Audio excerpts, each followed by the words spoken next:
ever been put behind bars for taking a stand for one man, one woman marriage. Growing up here, Kim Davis usually kept to herself, reading her Bible and praying each morning. Certainly not the type you would expect to become the face of a national fight over marriage. I hate confrontation, and it was something that was definitely outside my comfort zone. Every marriage license that came out of this Rowan County courthouse had Kim Davis's name on it and her authority associated with it. Now, as a Christian, she believed what the Bible said, that God defined marriage as a union of one man and one woman. For me, this has never been a gay or a lesbian issue. This has been about standing up for the Word of God. In her new book, Under God's Authority, Davis tells how the Supreme Court decision legalizing same-sex marriage forced her to take a stand. Rowan County wouldn't issue any marriage licenses as long as her name remained on them.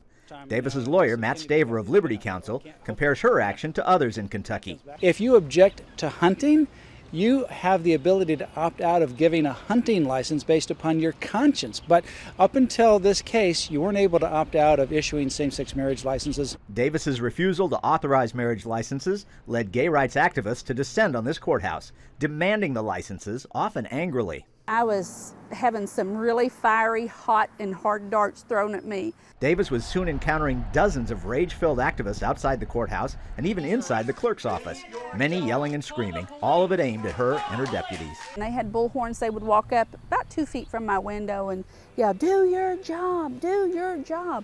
As the days passed, protesters became more aggressive and dangerous. I got death threats here, over the phone, through email, U.S. mail, FedEx packages, glitter bombs. And threats were very explicit. Someone would come in, tie her up, rape her in front of her husband, kill her husband, and burn their house down. A few weeks after taking her stand, a judge in this federal building ordered Davis to resume granting marriage licenses and demanded she convince him why she should not be held in contempt.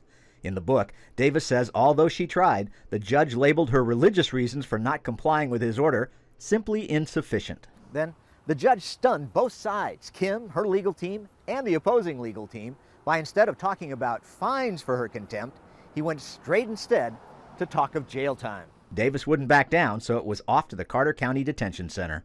As Kim was being sent here, famous Christians were reacting with outrage. Mike Huckabee called it an unbelievable moment in American history.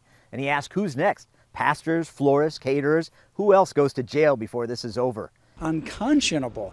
It goes against everything that this country is founded upon.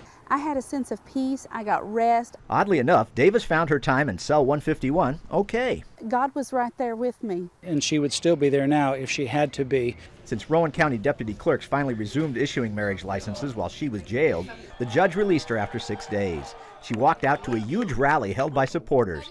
While Davis is happy to be free, she knows there will be other cases like hers. I want people to know that it's not if it happens, but when it happens. When we're in that position, are we going to blink or are we going to stand true to the Lord?